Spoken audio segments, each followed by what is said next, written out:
Bienvenidos, chicos. Recuerden que ahorita en estos momentos comenzamos el parcial número 2 y empezamos a la mitad del bloque 3. Debido a la información que teníamos, pues era bastante, así que vamos a retomar un poquito la información anterior del bloque 3. Bueno, hablamos del ecosistema. Acuérdense que el ecosistema es el conjunto de organismos vivos y la interacción con su medio ambiente, además del biotopo, es decir, del espacio donde están interaccionando. Vimos los ecosistemas, que existen dos, el acuático y el terrestre, y de ahí vimos los biomas terrestres, las características obviamente de la comunidad. Bueno, pues ahora vamos a empezar a ver cómo se interacciona dentro del ecosistema estos organismos vivos y cómo a través de esta interacción hay flujo de energía, que es parte fundamental de un ecosistema para que siga subsistiendo. Vamos a ver qué es el flujo de energía en la comunidad, en un ecosistema, perdón. Ok, esto se da a través de ciclos biogeoquímicos. ¿Qué son ciclos biogeoquímicos? Los ciclos son procesos que nunca tienen un inicio y un final. Gracias a eso, pues es importante, bueno, realmente es importante porque siempre vamos a tener estos nutrientes a la disposición de nosotros y poder seguir viviendo. Existen dos tipos de ciclos sedimentarios y ciclos gaseosos, y estos dependerán de dónde obtenemos estos nutrientes o dónde se generan la mayor parte de estos nutrientes. Participan organismos vivos, por eso bio, geo, porque se llevará a cabo en parte en la corteza terrestre, y químicos, porque son las sustancias químicas que vamos a estar procesando durante estos ciclos biogeoquímicos. ¿Y cuáles son esos elementos químicos? Son el carbono, hidrógeno, oxígeno, nitrógeno, fósforo y azufre. El clásico CHOMS, que seguramente lo han estado viendo en química desde la secundaria. Ok, no lo olviden nunca esta palabra. ¿Cuáles son ciclos gaseosos y cuáles son ciclos sedimentarios? Los ciclos gaseosos son carbono, hidrógeno, oxígeno y nitrógeno. No por la característica en sí del elemento, sino la interacción de cómo se lleva a cabo el proceso y dónde se obtiene con mayor cantidad estos nutrientes. Fósforo y azufre son ciclos sedimentarios. El hidrógeno y el oxígeno lo vamos a ver en conjunto, es decir, como H2O, es como agua. Entonces empezaremos a ver el ciclo del agua. El ciclo del agua vamos a hablar sobre 3 procesos de cambio del estado de la materia del agua, que es precipitación, evaporización y condensación. Esto ustedes ya lo vieron en química seguramente. Ok, la evaporización se lleva a cabo del estado líquido al estado gaseoso del agua. Posteriormente tenemos la condensación, que la condensación se lleva a cabo del estado gaseoso a semilíquido, y posteriormente en cambio de temperatura se lleva a cabo la precipitación. Posteriormente, cuando cae, se lleva a cabo lo que es la infiltración, es decir, el paso del agua a través de la tierra de toda la superficie terrestre. Pero también una parte importante es la transpiración. La transpiración se lleva a cabo en todos los organismos vivos y esto coloquialmente lo llamamos como sudor. Quien también transpiran son las plantas, también liberan agua a través de la fotosíntesis, es decir, su producto también es H2O aparte del oxígeno. Bueno, creo que esto queda un poquito más claro. Recuerden que todo este sistema es un ciclo. Es decir, nunca va a tener un inicio y nunca va a tener un final. Ok, sigamos. Vamos con el ciclo del carbono. El ciclo del carbono es un ciclo igual gaseoso. Este se obtiene de la respiración de los organismos vivos, incluyéndonos, y que son consumidos también en la descomposición del organismo. Es asimilado por las plantas, y las plantas también de la atmósfera obtienen el dióxido de carbono y lo transforman y lo liberan ¿de qué? En oxígeno, que eso nos ayuda a nosotros a sobrevivir en la tierra. Y bueno, en la parte acuática es algo similar.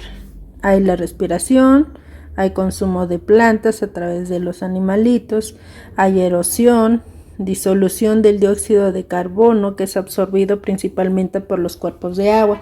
De hecho, hay yacimientos que en donde se almacena este dióxido de carbono gracias a los cuerpos de agua. Vean lo importante que es el agua en la tierra para equilibrar las cantidades de dióxido de carbono. De hecho, la roca caliza es puro dióxido de carbono con otros minerales.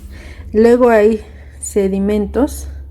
Estos sedimentos provienen de la descomposición de la materia orgánica y obviamente de la combustión de fósiles, es decir, del petróleo que es utilizado para actividades humanas. Liberan ¿qué?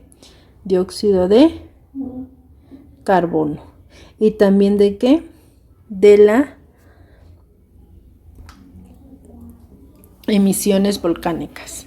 Y bueno, otra vez estamos dentro de un ciclo biogeoquímico, pero ¿de cuál? Del carbono. Ok, posteriormente vamos a ver lo que es el ciclo del nitrógeno, que también es un ciclo gaseoso.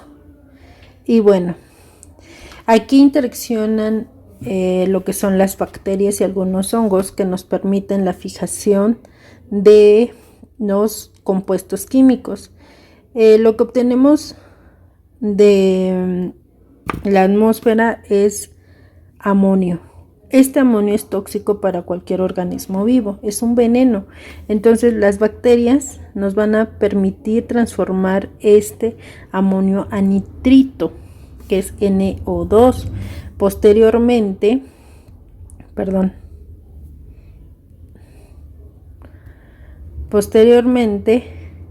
vamos a tener lo que es el nitrato. Este nitrato ya es orgánico y puede ser asimilado o absorbido por las plantas. Las plantas son consumidas ¿por qué? Por los herbívoros, y los herbívoros son consumidos por todos los carnívoros. Entonces aquí se lleva a cabo un papel muy importante de la cadena alimenticia. Ya funge una parte importante. Ok, y luego tenemos lo que es el nitrógeno atmosférico. Recuerden que el nitrógeno es el gas más abundante de la atmósfera. Recuerden que estas son preguntas de examen. Ok, y se cumple el ciclo, pero aquí ya juega un papel muy importante la cadena alimenticia. Ok, vamos posteriormente a ver lo que es el ciclo del azufre. Aquí ya empezamos a hablar de ciclos sedimentarios, que es compuestos que se generan principalmente ¿en dónde? En la tierra. Como vemos, aquí tenemos los compuestos sulfatos, que son obtenidos de la tierra y son absorbidos ¿por quién? Por las plantas o los productores. Y estos a su vez son alimento de los herbívoros y los herbívoros de los carnívoros. Y aquí también otra vez es importante la cadena alimenticia. Pero también estos sulfatos son necesarios para las emisiones industriales, además de que estos emiten dióxido de azufre. Este dióxido de azufre también emitido por la actividad volcánica junto con H2O, que me va a dar ácido sulfúrico, y este ácido sulfúrico me va a dar como resultado la lluvia ácida. Y volvemos otra vez, esto es un ciclo que nunca termina. Bueno, sí, malo cuando hay grandes concentraciones de estos elementos. Seguimos con el último ciclo, que es el ciclo del fósforo, que también es un ciclo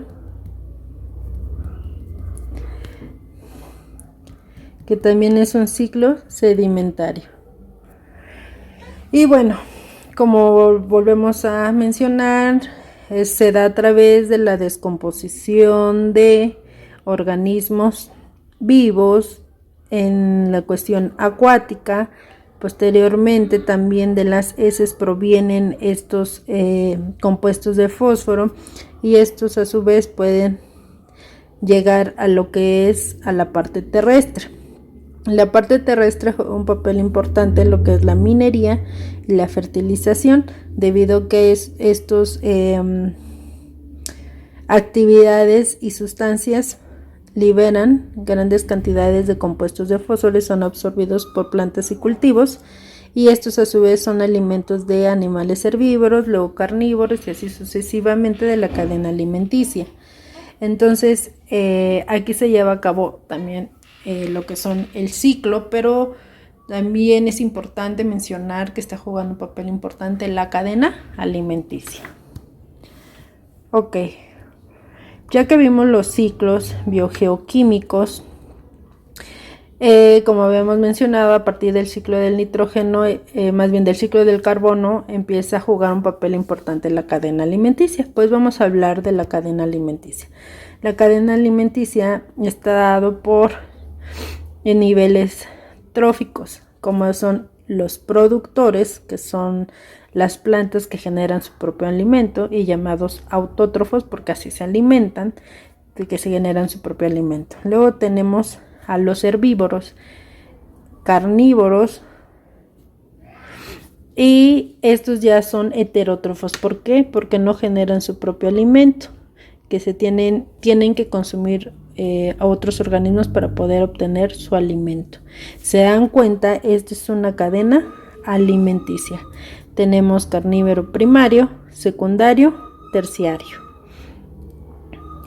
Y no dejemos atrás lo que es los desintegradores. Los desintegradores tenemos lo que es los hongos y las bacterias, que nos van a permitir desintegrar todos los organismos vivos, con la finalidad de que estos nutrientes que se lleva a cabo en la cadena alimenticia pasen nuevamente en los ciclos biogeoquímicos y haya flujo de energía. Posteriormente tenemos una diferencia entre la cadena y red trófica. La cadena trófica es cuando solamente hay una dirección. Tenemos a los productores, tenemos a los herbívoros, al carnívoro primario y al carnívoro secundario. Perdón. Entonces, posteriormente tenemos lo que es la red trófica. En la red trófica no nada más es la cadena como tal, sino ya recuerdan lo que es la red de fútbol, que están enlazados hilos con otros hilos. Bueno, pues así es aquí. Hay varios productores. De un productor hay varios herbívoros que se alimentan de este productor. Tenemos carnívoros que se alimentan de varios herbívoros, y sucesivamente varios carnívoros que se alimentan de los carnívoros primarios y de los secundarios. Esa es la gran diferencia. Posteriormente tenemos lo que son las pirámides. Existen tres: la de energía, es a donde se lleva a cabo el conocimiento de cómo es consumido o hay este flujo de energía. Quien va a tener mayor energía son los productores. Posteriormente los consumidores primarios hasta llegar a los terciarios. Hay menor cantidad de energía o flujo de energía en los terciarios. ¿Por qué? Porque si se dan cuenta, el tipo de alimentación que nosotros obtenemos de un organismo u otro es diferente. De hecho, a nosotros nos mencionan, ¿no?, que debemos de consumir más vegetales porque de ahí obtenemos mayor cantidad de energía, pero una energía que podemos metabolizar adecuadamente. En el caso de las carnes es mayor cantidad de grasa y eso no nos genera por sí sola gran energía. Posteriormente tenemos la pirámide de números. La pirámide de números se refiere al número de individuos, principalmente de productores. Tenemos dos planos en donde no tenemos grandes cantidades de individuos productores, y esto pues hace que el recurso natural de los otros organismos de la cadena alimenticia pues se vaya disminuyendo. En el caso del otro escenario, que es donde tenemos más organismos vivos productores, pues nos permite que haya una mayor alimentación de estos organismos herbívoros y carnívoros. Posteriormente tenemos al de biomasa. La biomasa, como dice, es la masa de los organismos vivos, es el peso seco. Tenemos dos escenarios: el escenario oceánico y el escenario terrestre. En este caso, el zooplancton, que son organismos animales microscópicos que se alimentan del fitoplancton, que son fitoplancton, es digamos algo similar a lo que son las plantas terrestres, pero son microscópicas y generan su propio alimento, por eso se le llama fitoplancton, ¿no? Y aquí los que van a tener mayor masa pues son los zooplancton, porque son más grandes. En el caso del terrestre, pues aquí los que tienen mayor dimensión en tamaño y anchura son las plantas. Sí, es cierto que tenemos pasto que es muy corto, pero la dimensión en expansión pues es mayor que en un búho o una rata, ¿no? En este caso la rata o el ratón tiene un poquito mayor de masa porque consume grandes cantidades de vegetales y de carne. En el caso de el búho o la lechuza, solamente se alimenta de animales, y como vimos en el movimiento de energía, pues van a tener menor cantidad de energía en consumo. Posteriormente, y por último, tenemos lo que es la sucesión ecológica. Esto es muy importante para un ecosistema, debido a que recuerden que las plantas son dominantes, es una característica de la comunidad, debido a que, de acuerdo a estas plantas, si son pequeñas, son grandes, son robustas y resisten diferentes o variedad de temperatura, esto va a permitir que haya un productor que alimente a todo lo que es una cadena alimenticia, y obviamente se lleva a cabo los ciclos biogeoquímicos y posteriormente un ecosistema. Entonces aquí lo que vemos que vamos a tener plantas anuales, pasto alto como lo que vemos aquí, algodoneros, vamos a tener pinos y robles, que son, por mencionar algunos, representantes de productores o plantas. Aduna joven quiere decir que tienen un crecimiento corto y obviamente un tiempo de periodo corto de vida, y entre más nos vayamos a la duna vieja, quiere decir que, por ejemplo, este árbol puede tener 80 años de vida con esa dimensión. Entonces a eso se refiere. Obviamente esto es muy importante para el desarrollo de un ecosistema. Bueno, esto en términos generales es lo que nos permite tener un ecosistema. Bueno, es importante que ya empiecen a trabajar con su proyecto, chicos. Por favor, envíenmelo a más tardar el día viernes. Piensen bien lo que van a hacer, por favor. Y recuerden que pueden concursar y tener la oportunidad de tener una muy buena experiencia, además de premios. Bueno, que tengan lindo día.